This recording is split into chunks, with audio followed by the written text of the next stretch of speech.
Hello, I was not going to watch If Anything Happens, I Love You, a 20, is it 2020 or 2021? It's probably 2020 animated short that was nominated for at the Oscar this year in animated shorts.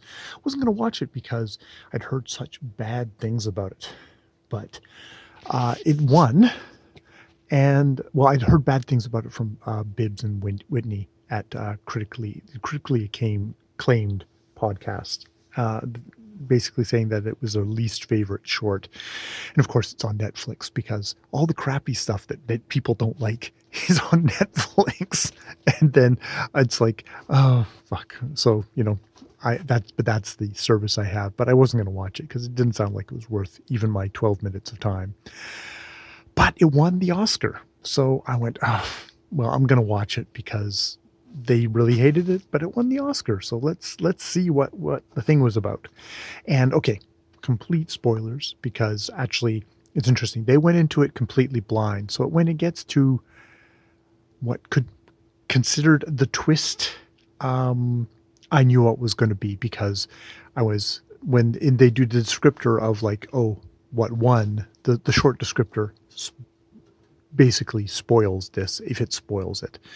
And that is that it opens with this couple who are obviously grieving, and you learn pretty quickly into it that they're grieving over the death of a daughter, and they share a lot of the memories through the majority of the clip. It's all about of the movie, little animated movie. It's all the happiest memories with their daughter, and them kind of in ghost form going with the ghost of their daughter and traveling back through all the memories. A trip into like what looks like kind of the Grand Canyon, kind of the Arizona and stuff like that being one of the highlights. And then the thing happens, which is what gets spoiled in the short descriptors, which is she's been killed in a school shooting. And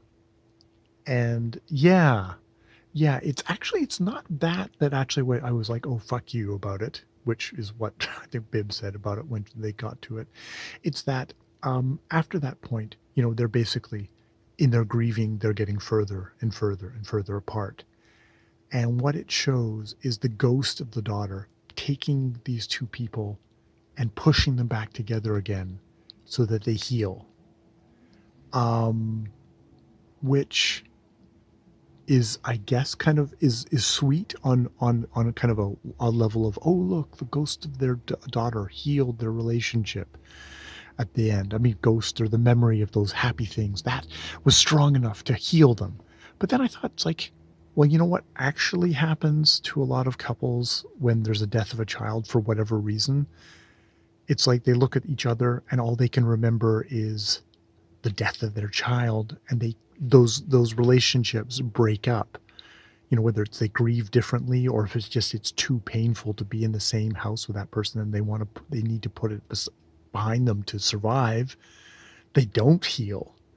And I was just thinking about like all those people out there who would watch this movie that's ostensibly like about the subject of their grief, and they watch that movie. How would that make them feel? That's like, well, I guess the ghost of your beloved departed wasn't strong enough and it didn't heal your relationship with your spouse. It's like, well, I guess, loser ghost on that front. That's the kind of unintended takeaway I got from watching this movie.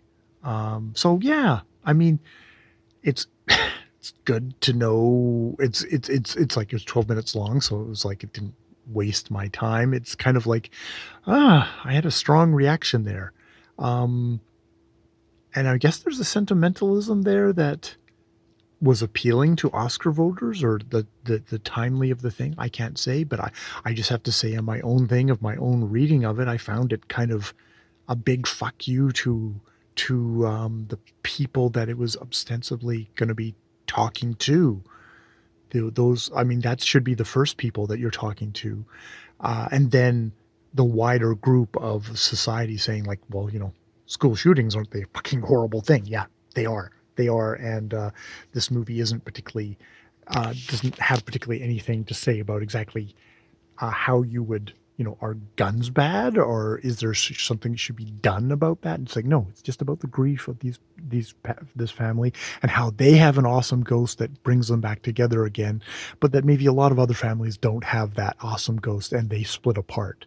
So it's like, fuck you, fuck you. That's not the message I want. And at least that's the message I got from it, which I find maybe I'm misreading it. Maybe I'm having a tone deaf reaction to it. At the very least, that's, I mean, and maybe I was influenced by Bibbs and Whitney had critically acclaimed and their read of it. But they talked about it in a vague enough fashion that I think it could kind of allow me to kind of come up with my own opinion on it. I believe. Someone asked, like, you know, was it because that they went into it blind that they took umbrage to it. I can say from my own point of view, if I had just a couple of seconds earlier found out, this is what the twist, the bomb drop that's going to be at the end of the film, and it's like, no. having had that in my mind as I'm going through all the happy memories, it's like, oh, I know where it's going. It was actually more like, oh God. And actually they got to that and it was like, wasn't actually that. It was that squishing them back together, the awesome ghost squishing it back together is the thing that I found irksome. So yeah, that's me talking about a little short movie in semi-heated tones. Yeah. And more videos later, including a review of My Octopus Teacher, another hate watch from the Oscars, most likely. Not a hate watch, but like really, this one, okay, interesting. What does this tell me about the Oscar voters more than it tells me about movies in general? All right, more videos later.